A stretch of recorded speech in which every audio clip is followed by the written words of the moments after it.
performances last year, and now in what we already discussed, a potential fight of the year contender. And he is now boxing's new undisputed king in the super welterweight division, as he is making his way over here.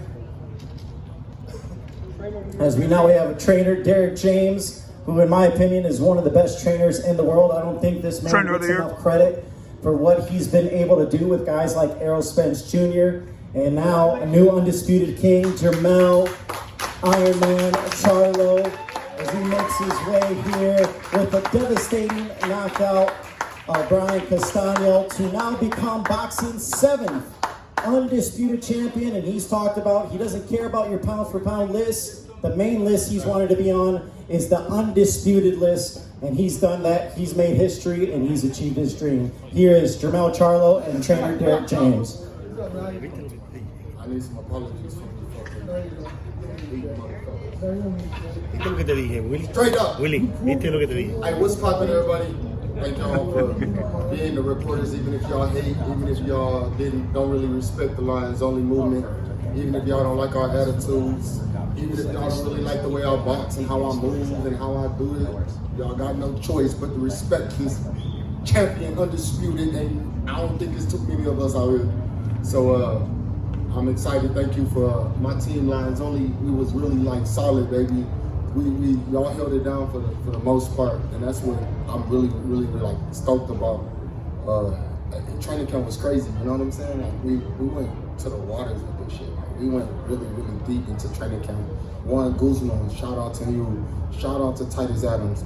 Big shout out to Derek fucking James. He's supposed to be the motherfucking trainer of the year. And that's what y'all need to be giving these accolades and respect to. Speak it down. We got a lot of the year left. And this accomplishment and these accomplishments are what we worked on and what we wanted. We all accomplished and achieved things together. So I want to just give a big round of applause to Derek James. Derek James, me, my twin brother, we all won a big unity. So I guess that was one of the best fights we've seen at this venue, and that's saying a lot. There have been a lot of incredible wars, battles at this venue. High level, high skill, and incredible action. I don't know, Derek, do you have any comment on what you saw in the ring tonight in terms of ability, skill, and excitement? I think that I saw like 2 or 3 fights in one. I mean, like at the beginning it was a different type of fight.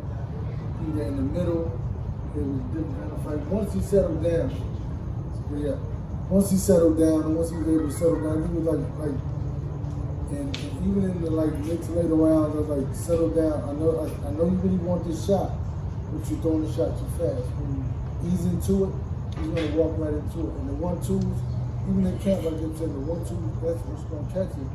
And with the movement, he has to keep adjusting.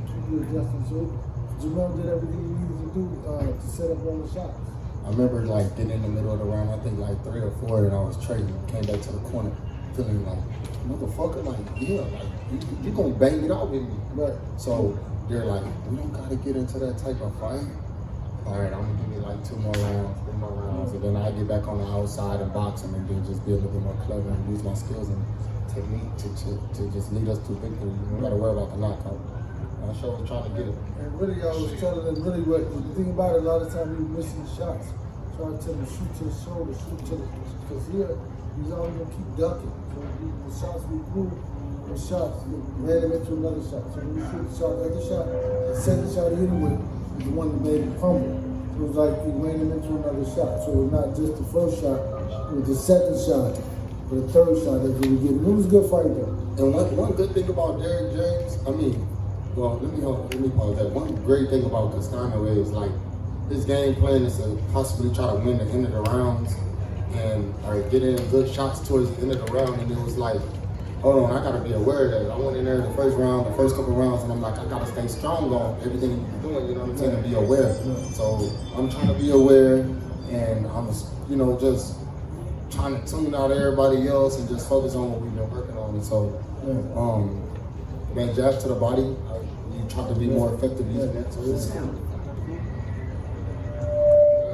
what you got going on, man? Questions from the press? Ali was the one.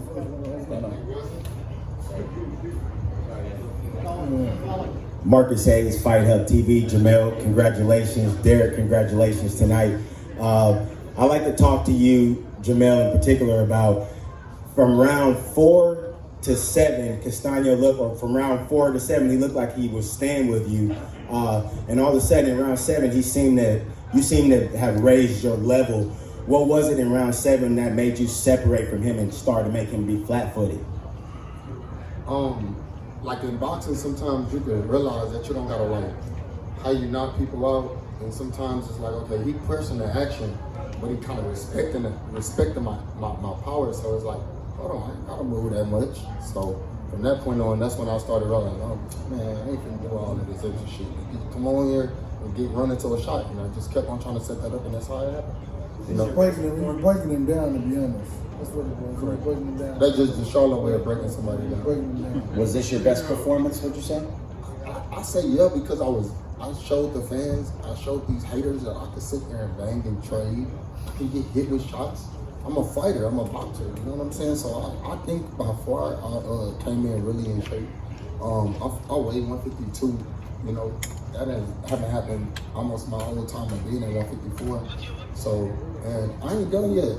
I'm still growing and learning and making mistakes, and I can learn from this fight, learn from the last previous fights. So this is a rally right now. So I'm on my shit, like, you know what I'm saying? I'm tough to beat because of the fact that I got some power, some speed, I got good movement, I can set up shots and place them when I want to, and so I'm trying to be great. Jermell, Sean Patel, Fight Hack, congrats, man, great performance. What were, and Derek, you could tell us too if that's okay, what were the adjustments from fight 1 to fight 2 that let you get the knockout? And was this, you know, in terms of studying styles, was this a really good fight for young fighters to study being a boxer puncher? Yeah, I think the fact that I thought, you know, one thing that we tried to change up was like try not to be on the ropes too much, and I know everybody wanted that's one of the main things, and you know, shoot some uppercuts from you know, different angles, throw punches that you don't see, and that's what we did. You know, play shots at really, really precise points of the body, and just wear them down. Right, and really like the goal really was like for Jermell to be able to create the punches that he wanted to throw. And he was able to create the punches he wanted to throw with his foot movement. It's the sign that to keep him set, and keep him set, and he opens himself up for the other shot. And he was just ready, and it all kept, like everything. The punches that he landed to knock him out was like over time. But like knockouts only, you might catch a guy, Mike Tyson, right? But Jermell's situation was different because he was breaking him down, and he created those shots. He wanted to shoot. And like I said, you shoot me short shots, that's what we call it, was a shot. The short shot was the delayed reaction, and he took him out. Jermell, Mike Coventry, ESPN. Congrats on an amazing performance, becoming undisputed. Are you sure? You gonna change that list? We love him. Don't worry about I love him. You love him. I was on the beginning. I know you remember that. So Ask the question. Go and ask your question. So first, you know, you had to fight with Tony. You gotta get your shit together. You always hating on people and shit. You say you gotta come back to me now. You gotta respect me now. You got no choice but to respect me now. Yeah, I did what I had to do. Yeah, you know what? I was trying to look bad. He did see that. Come on. Yeah.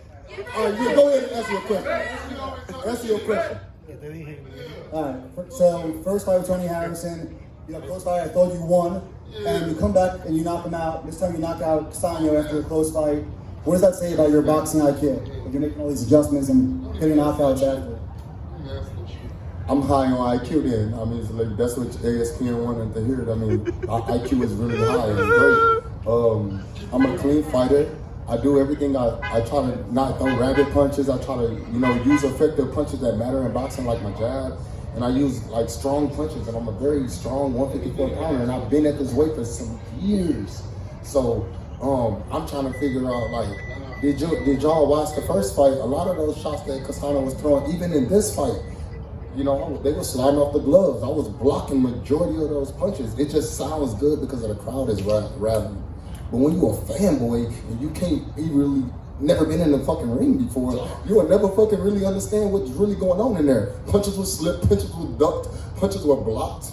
And that's what Derrick James teaches. And I was durable. I was going all 12. Unfortunately, my power gets stronger by the rounds. How about that? Eso le pasa por sapo, ¿eh? No, congratulations, Keith Heidick, BoxingScene.com. Will it be hard for you now, after performing at this elite level and accomplishing everything that you wanted to go and make mandatory defenses that are going to cost you a lot of money in sanctioning fees for defending all 4 titles? Well, I have a great management team. If I gotta, do what I gotta do, I gotta do what I gotta do if I want to continue to box. You know what I'm saying? So I can't really hate on I can't really worry about what sanctioning fees are. I get paid great, and they gotta pay me even more for the shit like this. You know what I'm saying? I made history tonight. Nobody has ever been undisputed champion at 154 with 4-belt era. Plus, I'm African American. I represent my people. For the ones that don't really believe that, shout out my mom, I heard you. Question right here. Muhammad Mubarak with the Electronic Urban Report. We are a black publication. I write a column called Ringside Update, and I want to know, how do you feel about, at the end of this fight, the big crowd, the people behind it? You made it a great fight. You made it one of the greatest fights in history, and I want to tip my hat to you and leave it off. How do you feel now? I feel like I really accomplished something like very, very important, that very, very major, something that's gonna stand for a very long time. Just every time they think about, I feel like I made it to a Hall of Fame level. As I know, hate nasty, ESPN ain't gonna tell me believe this, but I made it to a very, very strong, very, very strong pedestal in my career. You know what I'm saying? And so I believe that, like, I get to call the shots, I get to do what I do, and who knows what's next for me in boxing. You know what I'm saying? I listen to my coach, we're gonna stick to the game plan, stay back in the training, because we know we got mandatories, bro. When you become the top tier like this, you got all these sanctions, everybody #1, everybody want a shot at the title, and it is looking good. But I'm busy. They gotta fight each other. I'm busy. Thank you for putting in a great performance. James Bell, the Boxing Source here. Back in April, when we were talking about this fight, you said that you were going to knock him out, but also, have the patience from round 1 to round 12 to, try to work towards it. How is it to kind of like actually execute that, and then in round 10, finally getting it, and then being named the undisputed super welterweight champion of the world? Like I said earlier, it feels great, you know what I'm saying? And I did what I had to do. I stood strong in the, process of breaking him down. I didn't fold. I knew he was coming, and I just kept letting him come. And eventually he would just, not be there. So that's it. You know what I'm saying? I did what I had to do. Congratulations. What's up, man? That was good. Your face looks clean. A little bit. Got a little busted look and shit. What was Earl Spence telling you during the fight? Because he got up between each round. He was lit.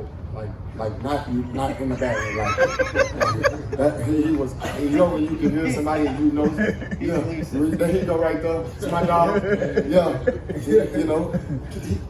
Earl Spence is a motherfucking aggressive body shot throwing animal. So that one thing he would go to the body, don't eat it. He definitely, I definitely heard a bunch of that. It was just like him and listening to him and listening to my twin brother. And just listening to everybody that I could really represent. Just, man, I recall everything almost like, and it's crazy, and I'm just like standing there just boxing, just stay there, don't worry about what's going on. You know what I'm saying? All them drums, where they at? Where them fucking drums at now? Yeah, I don't hear them drums beating, they boo me a little bit. This ain't my city, they trying to act like the San Antonio and Texas, and they use all of that other BS. Now, you got no choice. But to put me, you don't put me on your pound, it's cool. I don't give a fuck about that. You gotta watch me. I'm undisputed. Second half of the question. Nobody knows how hard you work. From the last fight to now, tell us how hard and how inspirational those other fighters who want to accomplish something big. up-and-coming fighters, all you have to do is just really like tune into your body, you know, like learn your body, know yourself, enjoy who you are, love who you are, put God first, and just when it hurt, really like push yourself to the next level. And it's like every time, every day, it's gonna be hard. You know, like it's even hard for us sometimes. It's like hard to get sparring partners. Everybody want a big check. You know, like we just want to work, baby. So you gotta use the top dogs in the top tier. Shout out to all my people that helped me get to this level. I'm thankful. All right, just 2 more. You sure? It's a lot of it. Undisputed, baby. 4 more. Hi Jermell, how's it going? Duncan McKenzie-McCarthy here from Fox Sports Australia. Congratulations, amazing achievement. I'm not sure if you're aware though, but Tim Tszyu was at the fight tonight watching you. Full respect from me, so just don't shoot the messenger here, but pre-fight he said he expected you to win, but also said that you're a little bit soft and that you don't bring the pressure. Can I get your response to that, and what do you make of Tim as a fighter, and would you like to fight him, Jermell? Well, I saw him his last fight, he should be quiet.